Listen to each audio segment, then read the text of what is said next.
manage your mind. Mind is not everything, but everything come from mind. So manage your mind. Artinya memang batin itu bukan segala-galanya dari bentuk tubuh ini, tetapi segala-galanya datangnya dari batin. Oleh karena itu, tatalah batin Anda. Bila Anda sudah menata batin, akan langsung terlihat oleh lawan bicara, oleh kiri kanan, oleh tetangga, oleh komunitas maupun kelompok atau di mana-mana pun. Dari cara berjalan seseorang yang sudah tertata batinnya akan terlihat. Dia bukan orang yang gelisah, dia bukan orang yang terburu-buru. Ketika macet juga tidak akan menjadi persoalan karena semua dianggap sebagai suatu kewajaran. Nah, di sini tema kita juga sangat menarik, berdana dan hidup sebagai dharma. Jadi berdana itu di dalam kehidupan untuk di dalam dharma. Nah, ini saya sendiri tema ini Bante tadi mendapat membaca Bante. Berdana kan kalau saya bilang nggak sakarepku ya Bante, gitu ya Bante ya. Kalau berdana kan sakarepku, misalnya saya berdana mau beli, saya berikan kepada orang yang bagaimana, oh ya itu ada satu band yang butuh dana dari saya, maka saya beri dana. Oh ini ada satu komunitas yang gagah berani yang bisa membela ini itu, saya memberi dana. Ini kan juga namanya dana Bante. Nah, ini temanya berdana dan hidup sesuai dharma. Ini bagaimana Bante? Monggo. Baik, terima kasih untuk waktu kesempatan yang diberikan pada kesempatan hari ini. Dan tentunya apa yang disampaikan sesuai dengan tema tadi, ini sesungguhnya mengambil dari syair di dalam Manggala Sutta yang berbunyi bahwa berdana dan hidup sesuai dengan dharma adalah berkautama, berkenaan dengan berdana. Jadi kalau orang selalu berkata, berpandangan bahwa kalau berdana atau beramal selalu berpikirnya UUD, ujung-ujungnya duit. Nah, kalau tidak punya duit, dan bagaimana mau berdana gitu kan ya. Tapi sebenarnya berdana ini bisa kita lakukan dengan berbagai macam cara sesuai dengan kemampuan kita dan kebutuhan dari orang yang kita mau kasih pertolongan, begitu kan. Nah, di dalam dana pun di salah satu parita gata itu berbunyi bahwa danang dadantu sadaya, silang rakantu sabada. Jadi di situ artinya bahwa berdanalah dengan penuh keyakinan, rawatlah sila setiap saat. Jadi berdana dengan penuh keyakinan. Kalau kita mau memberi, mau membantu, mau beramal, mau sedekah, mau berdana, mau dana punya, ini harus sesuai dengan keyakinan, sesuai dengan kebijaksanaan dan juga kemampuan kita. Ya, kalaupun misalnya seseorang itu mau mendanakan semua harta kekayaannya, ya silahkan. Kalau kemudian dia mau menjalani hidup jadi seorang pertapa gitu kan. Tapi kalau dia memiliki kewajiban tanggung jawab bersama dengan orang tua dan keluarganya, nah kalau dia mau melakukan itu semua berarti tidak bijaksana. Jadi ya, kalau orang mau berdana pun juga harus bijak, harus sesuai dengan keyakinan, sesuai dengan kemampuan yang dimiliki. Tapi tentunya kita tahu bahwa sesuai dengan benih yang ditabur, seperti itulah buah yang akan kita petik. Jadi kalau kita mau berdana pun ya kita diibaratkan punya bibit yang unggul. Bibit yang unggul kalau ditabur di tanah yang tandus, hasilnya juga nanti tidak akan memuaskan. Ya masih untung-untungnya kalau ada yang tumbuh. Kalau kebanyakan di tempat yang tandus atau berbatu-batu ya malah tidak tumbuh. Ya, artinya bahwa kalau kita melakukan kebaikan kemudian kita melakukan itu kepada seorang penjahat, ya bisa saja orang yang jahat itu malah menjahatin kita, begitu kan. Tapi kalau kita misalnya berdana, memberi, membantu, menolong kepada orang-orang yang memang membutuhkan, terutama di sini adalah kepada orang tua kita, kepada keluarga kita, saudara-saudara kita, atau siapapun yang membutuhkan, atau dengan pergi ke tempat-tempat ibadah, itu disitulah sesungguhnya ladang untuk kita melakukan kebajikan tadi yang namanya dengan berdana. Dan berdana pun juga bisa dengan memiliki tenaga, menggunakan tenaganya, memiliki waktu, menggunakan waktunya, memiliki pengetahuan, ilmu, keterampilan, kita gunakan ilmu, pengetahuan, keterampilan kita. Kalau kita memiliki materi, ya bisa kita gunakan materi, atau sarana, kita gunakan sarana kita untuk berbuat kebajikan. Jadi itu namanya berdana, dan pandangannya juga harus luas bahwa berdana itu tidak harus menggunakan materi. Jadi kayak misalnya kita punyanya tenaga, ya gunakan tenaganya kepada orang yang membutuhkan tenaga. Dan seperti yang tadi saya katakan, kalau kita mau membantu orang pun harus disesuaikan dengan kebutuhan dari orang yang mau kita bantu. Nah, kayak misalnya orang yang kehausan, orang yang kelaparan, harusnya kan dikasih minum, dikasih makan, bukan didatangi kemudian diceramai. Kalau ini kan tidak nyambung gitu kan. Ada orang membawa beban keberatan, kemudian kita datang, kita ceramah ke dia, ya tidak nyambung juga. Jadi harus dilihat situasi, kondisi dia membutuhkan apa. Ini baru kemudian kita akan memberikan itu. Dan tentunya berdana ini tujuannya bukan untuk memberi supaya kita memperoleh lebih banyak dari apa yang kita beri. Ya, tujuan utama dengan kita memberi, beramal sodakoh dengan pengetahuan, keterampilan, tenaga, waktu, atau materi yang kita punya tadi, ini tujuannya adalah untuk mengikis keserakahan kita.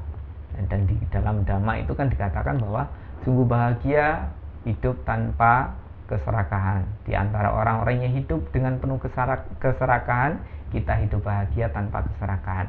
Dan keserakahan ini adalah salah satu dari akar tindakan-tindakan jahat. Jadi di dunia ini orang melakukan kejahatan-kejahatan itu karena salah satu faktornya karena adanya keserakahan di dalam diri orang itu. Kalau keserakahan ini mencengkram seorang pemimpin, wah ini bisa membawa bencana bahaya bagi yang dipimpinnya gitu kan. Jadi maka di dalam sebuah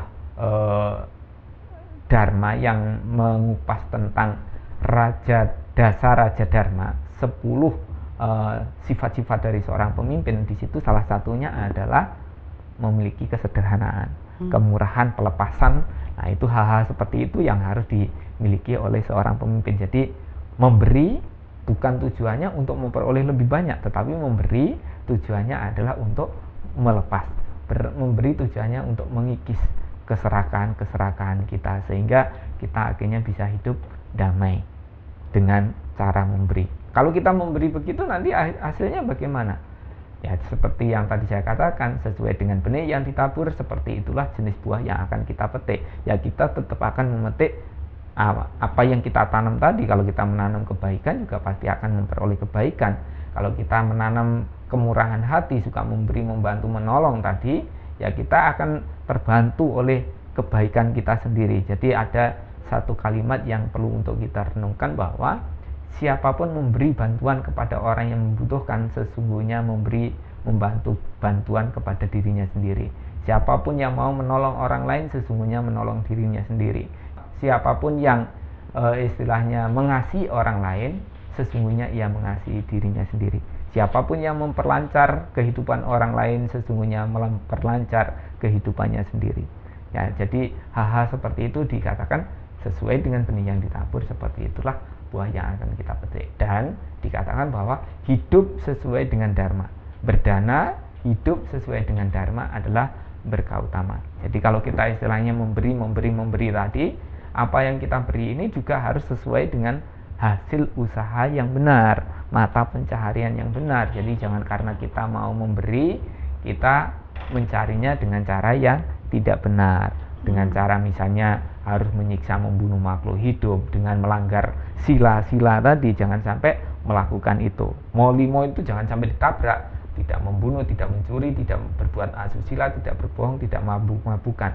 Kalau sampai ini ditabrak, ya apa gunanya kita memberi kalau moralnya terlanggar. Begitu. Jadi mau limo harus disingkirkan untuk berdana, Bante. Jadi kalau untuk melakukan itu harus memiliki mata pencaharian yang benar. Dan untuk mendapatkan mata pencaharian yang benar, 5 sila tadi jangan sampai terlanggar.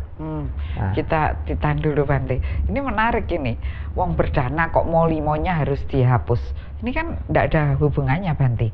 Tetapi kita tanya lebih jelas lagi pada segmen berikutnya.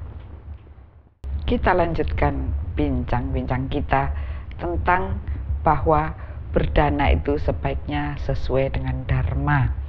Nah ini tadi Bante sudah memberi wedaran bahwa kalau mau berdana, mau limo hilangkan dulu, kan tidak ada hubungannya. Kalau misalnya seseorang misalnya seperti Robin Hood itu mencuri, kemudian dia berdana bagi rakyat yang miskin.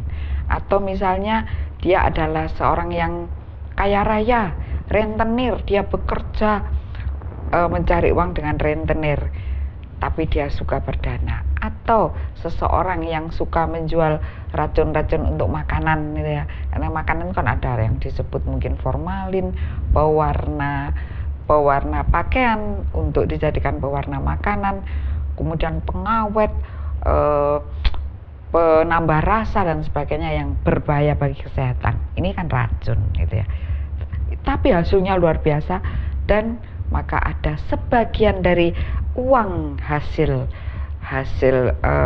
penjualan tadi diberikan kepada, disantunkan mungkin kepada yatim piatu atau rumah jompo ataupun rumah ibadah. Di mana salahnya?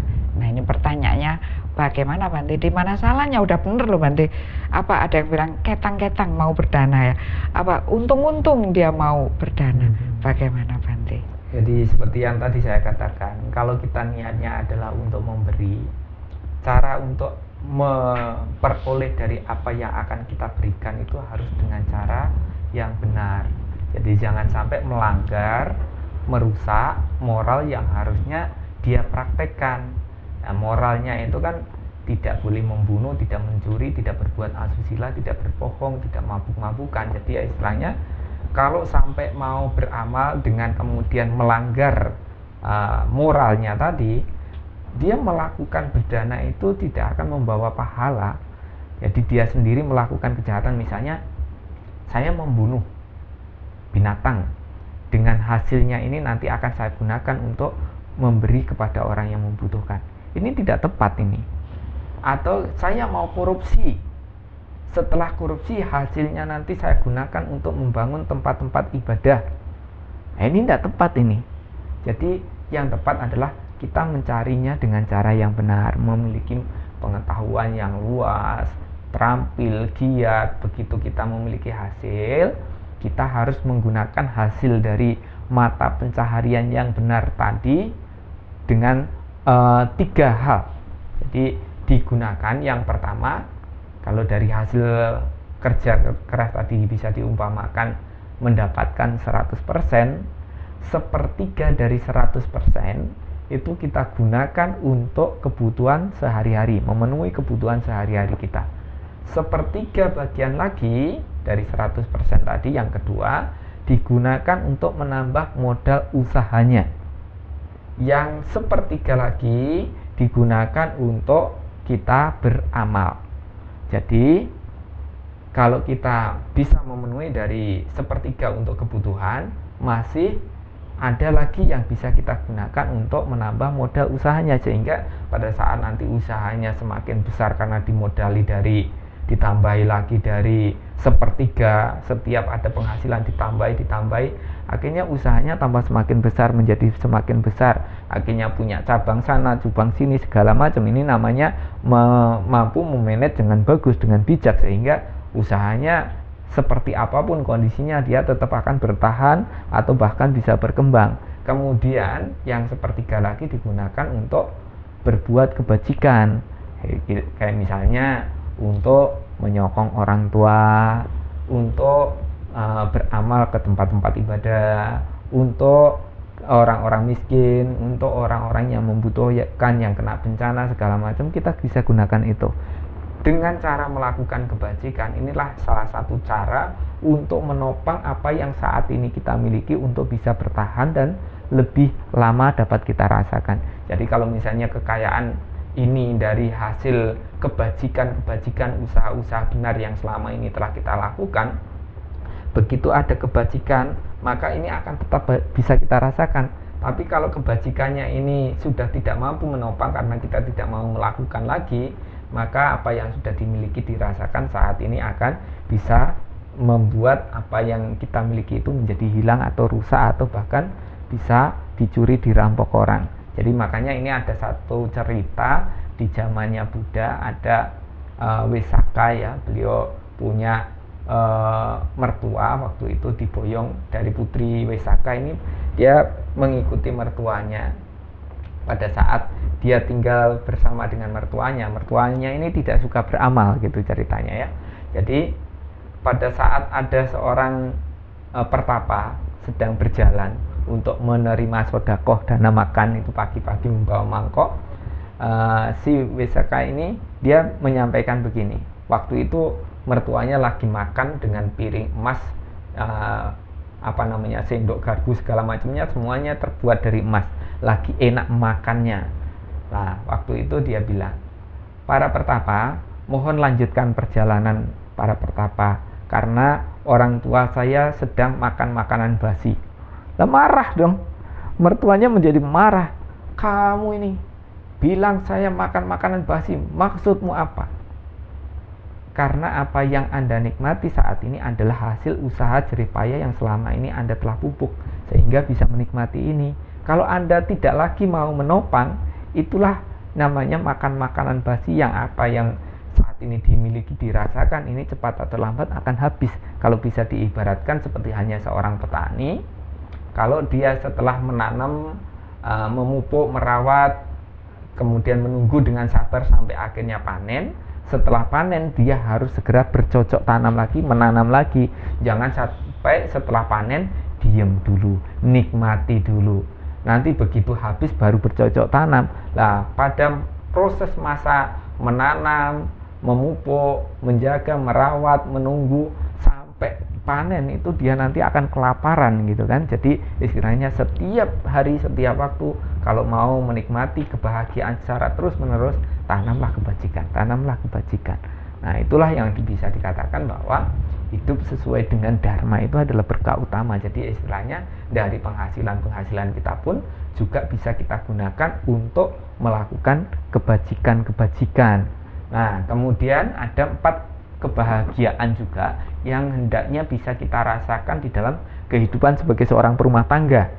4 kebahagiaan itu, yang pertama adalah kebahagiaan karena bisa memiliki, yang kedua berbahagia karena bisa menikmati, yang ketiga bahagia karena hidupnya tidak punya hutang, dan yang keempat hidupnya tidak tercela.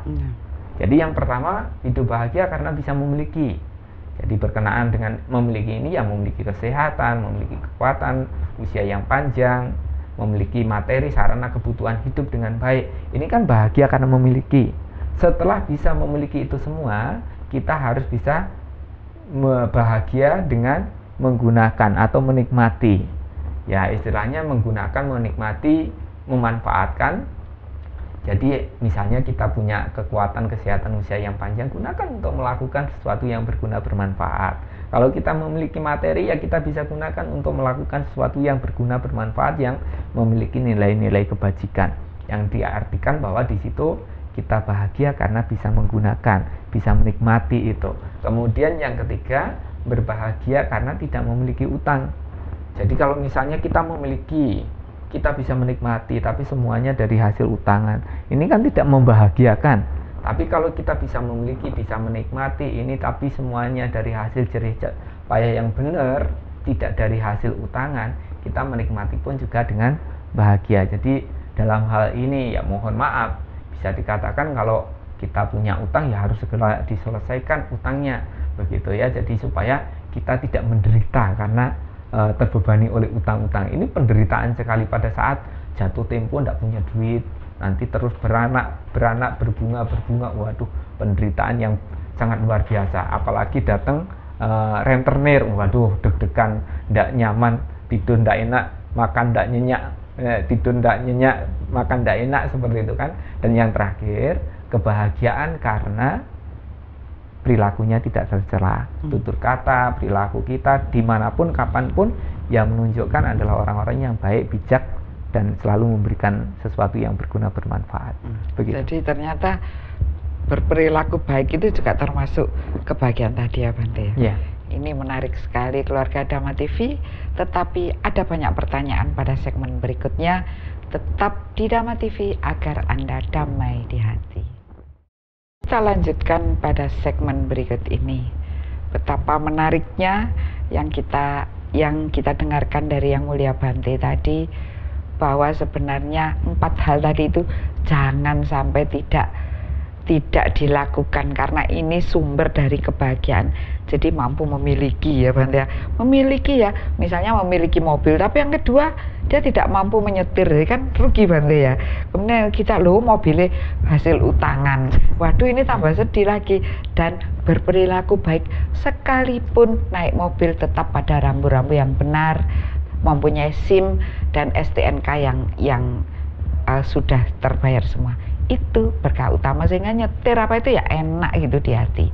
Nah ini yang dimaksud berkah utama luar biasa. Ini hanya satu saja contoh, misalnya mobil, ini sudah mencakup keempat hal tadi ini. Nah sekarang di dalam dekade sekarang ini Bante, rasanya negeri kita ini banyak sekali didera oleh mara bahaya, malapetaka dari alam, bencana alam di mana-mana.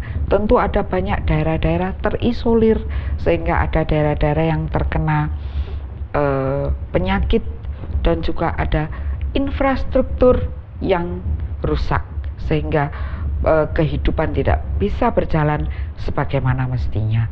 Dan di situ ada, saya lihat di televisi itu, orang marah-marah, mana bantuan dari pemerintah? Mana bantuan dari mereka? Banyak sekali meneriakkan itu. Nah ini kalau menurut Bante, bijaksananya harus bagaimana Bante? Ya, baik. Jadi ini adalah sebuah contoh ya. Kalau misalnya terjadi hal-hal seperti itu, sikap kita seperti apa dan bagaimana. Jadi memang itu bukan kewajiban dari pemerintah saja, tapi kewajiban kita semua sebagai sesama manusia. Jadi jangan sampai hilang sifat kemanusiaan kita, melihat saudara-saudara kita yang kesusahan, kesulitan, kena bencana, kita diam saja. Dan tentunya di dalam ajaran-ajaran agama pun juga diajarkan untuk kita bisa saling mengasihi, saling membantu sesama umat manusia ya, kepada orang-orang yang membutuhkan. Jadi pada saat kita melihat, mendengar ada berita-berita seperti itu, ya kita harus punya kepekaan bagaimana tindakan kita supaya kita bisa meringankan beban mereka. Ya kalaupun misalnya kita tidak bisa menyisihkan sebagian apa yang kita miliki untuk membantu mereka, ya kita setidaknya ya mendoakan yang baik-baik lah. Semoga yang kena bencana ya cepat mendapatkan bantuan, cepat mendapatkan pertolongan. Kalaupun mendengar ada yang sampai meninggal dunia, ya semoga yang meninggal dunia terlahir di alam surga, misalnya seperti itu kan bisa saja. Jadi diri kita sendiri juga menyampaikan niatan yang baik di dalam pikiran kita, meskipun ya kita tidak menutup kemungkinan bahwa kadang-kadang malah digunakan oleh orang-orang yang tidak bertanggung jawab untuk mencari keuntungan-keuntungan pribadi. Jadi dengan adanya bencana di sana-sana misalnya, akhirnya dia membuat penggalangan dana, pengumpulan bantuan, tapi sebenarnya tidak disalurkan, malah untuk dirinya sendiri. Itu banyak sekali orang-orang seperti itu. Dan banyak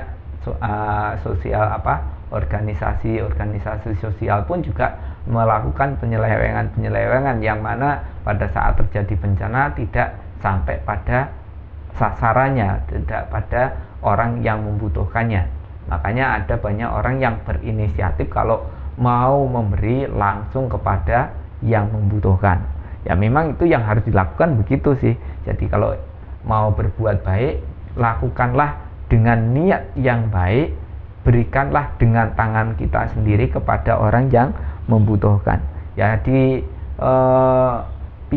atau dikhawatirkan bahwa apa yang kita berikan ini tidak sampai pada tujuan. Ada yang kena bencana di sana, kurang ini kurang itu, kita bantu, tapi melalui orang lain ternyata tidak sampai-sampai di sana, tetap aja kekurangan kebutuhan-kebutuhan pokoknya seperti itu. Jadi respon kita sebagai orang yang manusia yang memiliki budi pekerti yang luhur, pikiran yang luhur, yang mana di situ juga kita memiliki keyakinan sebagai pedoman dalam kehidupan kita. Kita harus punya respect pada saat mendengar ada berita-berita yang terjadi pada saudara-saudara kita, ya bergegaslah untuk kita bisa memberi, membantu, menolong kepada mereka-mereka yang membutuhkan. Kalaupun misalnya tidak bisa melakukan itu, ya kita mungkin bisa mewartakan kepada orang lain, siapa tahu orang lain bisa membantu kepada orang yang membutuhkan. Kalau tidak bisa melakukan itu, ya kita mendoakan juga boleh. Jadi kayak kemarin juga di Banyuwangi juga baru-baru saja terjadi, ya waktu itu kami juga baru ada rapat di Jakarta. Kemudian pada waktu mendarat di Surabaya, saya sudah dapat informasi di wilayah Banyuwangi beberapa tempat itu kena genangan air. Langsung saya bilangin sama orang-orang yang di sana untuk segera turun ke lapangan dan melakukan tindakan-tindakan seperlunya untuk memberikan bantuan sesuai dengan kondisi yang ada waktu itu sesegera mungkin. Jadi jangan sampai istilahnya mereka sampai telat makan atau tidak ada kebutuhan yang bisa digunakan pada saat terkena bencana seperti itu. Jadi kalau kita semuanya peduli, penderitaan, kesusahan, kesulitan yang dihadapi oleh saudara-saudara kita juga pasti akan segera diatasi. Dan kalau kita mau membantu, menolong pun juga kita tidak perlu untuk melihat di mana, siapa, agamanya apa, warna kulitnya apa, bahasanya apa, tidak perlu. Jadi istilahnya dia saudara kita, saudara sesama manusia. Dia terkena bencana dan kita dianjurkan, diajarkan di dalam ajaran agama untuk membantu, menolong sesama kita yang apalagi yang sedang dalam kondisi membutuhkan. Maka lakukanlah itu, respon, langsung melakukan langkah-langkah untuk bisa meringankan beban mereka. Itu saya rasa yang harus kita terapkan di dalam kehidupan sehari-hari, bukan malah memanfaatkan untuk mengumpulkan bantuan, tetapi bukan disalurkan malah masuk ke kantong sendiri, begitu. Bukan untuk seperti itu malah pahala karma buruknya, dosanya itu malah besar, menari-nari bahagia di atas penderitaan orang lain, makhluk lainnya yang sedang kesusahan, kesulitan seperti itu. Ada begini Bante, nah, daripada dicuri yang teman saya atau orang lain di mata saya, lebih baik kita ambil sendiri. Ada yang begitu, bagaimana Bante? Ya, jadi kita tidak perlu mengajak kepada orang lain. Orang lain itu berbuat seperti apa, bagaimana, kan kita tidak bisa mencegah itu. Tapi kan kita bisa mencegah diri kita sendiri untuk tidak meniru orang-orang yang tidak baik. Kenapa sih selalu meniru sesuatu yang tidak baik? Kenapa tidak meniru sesuatu yang baik? Oh, dia orangnya bisa memberi, membantu, saya juga pasti bisa, begitu. Bukan karena daripada nanti diambil orang yang perilakunya kayak gitu, lebih baik saya ambil sendiri. Nah, kan dia mencontoh sesuatu yang tidak baik. Nah, kita ini ingin menjadikan diri kita menjadi lebih baik atau tidak? Kalau ingin menjadikan diri kita menjadi orang yang lebih baik, ya jangan meniru, melakukan hal-hal yang tidak baik yang dilakukan oleh orang lain. Makanya kita kalau bisa dikatakan, jangan melihat apa yang sudah dan apa yang belum dilakukan oleh orang lain, tetapi lihatlah apa yang sudah dan apa yang belum dilakukan oleh diri sendiri, begitu. Nanti salah satu sutta mungkin saya baca bahwa berbuat baik itu susah, tapi berbuat jelek itu jalannya banyak dan temannya banyak. Nah, tetapi jangan jawab dulu Bante, setelah yang satu ini kita akan kembali lagi.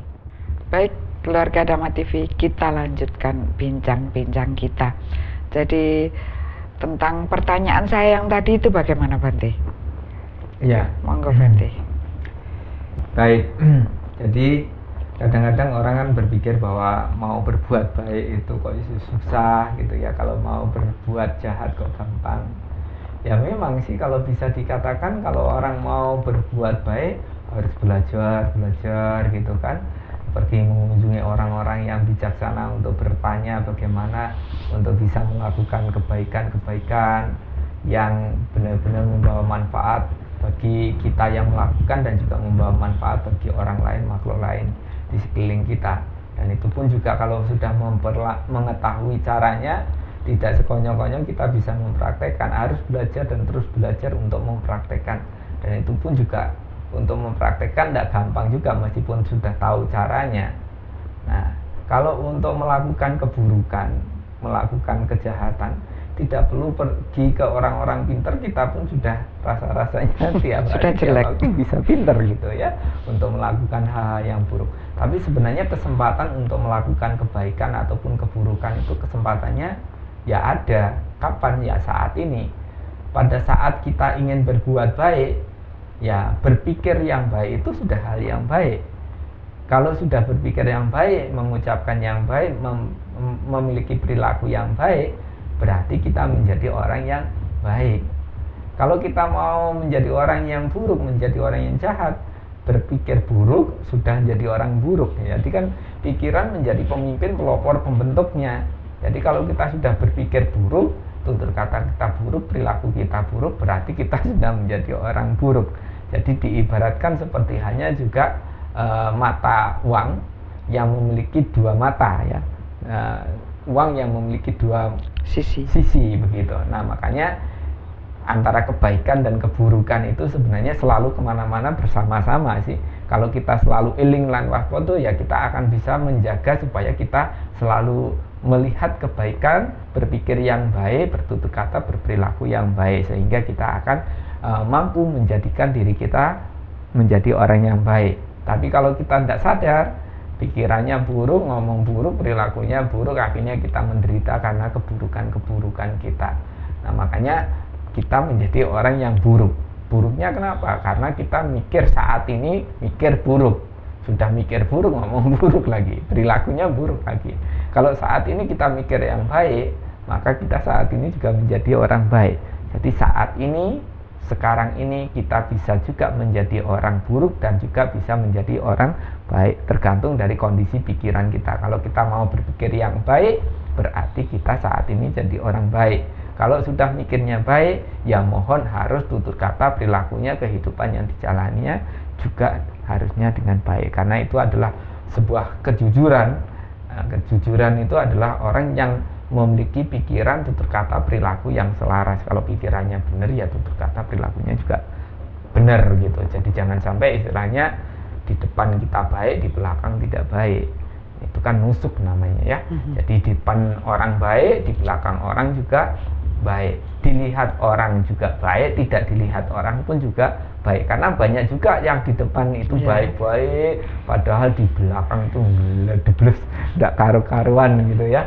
Jadi harapan kita ada orang pun kita berbuat baik, tidak ada orang pun juga kita tetap berbuat baik. Meskipun apa istilahnya, kebaikan kita ini tidak dilihat orang, tapi ada satu orang yang selalu melihat kita.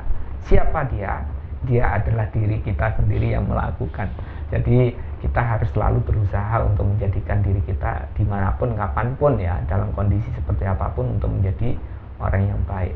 Dan kehidupan ini memang tidak semulus seperti yang kita inginkan.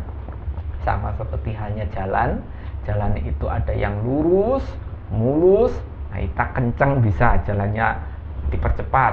Tapi kan ada kalanya jalan itu berbelok-belok, belok kanan, belok kiri gitu kan.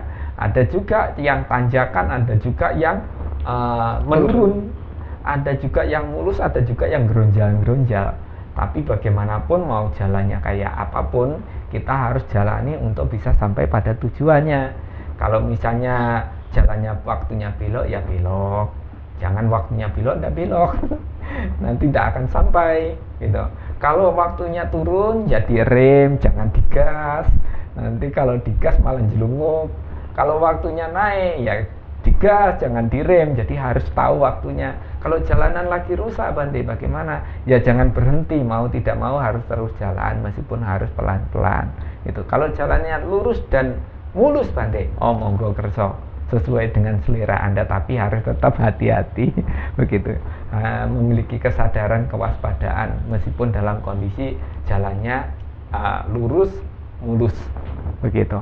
Ya, jadi hidup itu seperti itulah. Ada kalanya kita senang, ada kalanya kita susah, ada kalanya untung, ada kalanya rugi, ada kalanya kita bahagia, ada kalanya menderita, kadang kala sakit, kadang kala sehat. Tapi bagaimanapun kondisi kita, tetaplah kita berusaha menjadi orang baik sampai akhir. Begitu. Sekalipun banyak duka nestapa di dalam hidup ini, hendaknya tetap harus menjadi orang baik. Bante dewasa ini, pemerintah sedang mencanangkan tentang revolusi mental. Bante, sebenarnya kalau menurut Buddhis, revolusi mental itu yang bagaimana? Monggo Bante. Ya, sebenarnya revolusi mental. Mentalnya siapa sih yang mau direvolusi? Apakah mentalnya tetangga-tetangga kita atau mentalnya Pak RT RW atau siapa?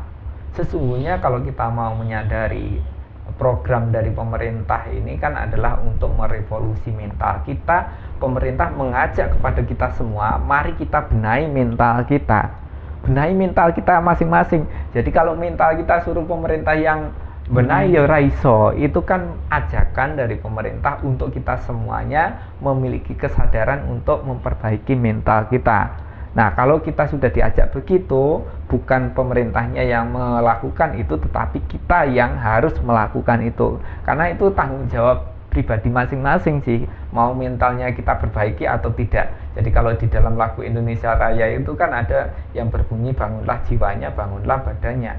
Yang selama ini kita perhatikan hanya badannya, fisiknya saja.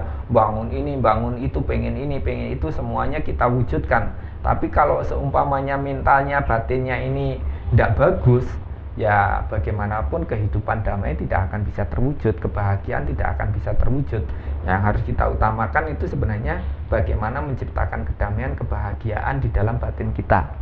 Merevolusi mental dari hal-hal yang buruk yang muncul dalam diri kita, yang menjadi kebiasaan-kebiasaan yang tidak baik, yang merugikan diri sendiri, orang lain, makhluk lain, merugikan banyak orang, bangsa, negara kita. Ya hal-hal seperti ini yang harus direvolusi untuk kemudian berpikir bagaimana apa yang bisa saya lakukan, apa yang saya bisa berikan dari hidup saya untuk manfaat, kebaikan, kebahagiaan orang lain di sekeliling kita, makhluk lain di sekeliling kita, untuk kebaikan, kebahagiaan, kemajuan bangsa, negara kita.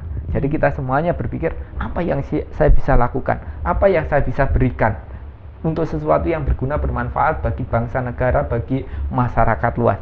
Kalau semuanya berpikir apa yang pemerintah bisa berikan kepada saya, apa yang pemerintah bisa kasihkan kepada saya, kalau semuanya berpikir begitu, ya rusaklah negaranya. Jadi kita semuanya harus berpikir jiwa, raga, seluruh waktu hidup kita, mari kita curahkan untuk berbakti, untuk mengabdi. Berbakti mengabdi kepada siapa? Berbakti mengabdi kepada kebajikan. Kebajikan inilah sesungguhnya yang akan membawa kebahagiaan bagi kita, mewujudkan kedamaian, mewujudkan kebahagiaan, kesejahteraan bagi seluruh rakyat Indonesia.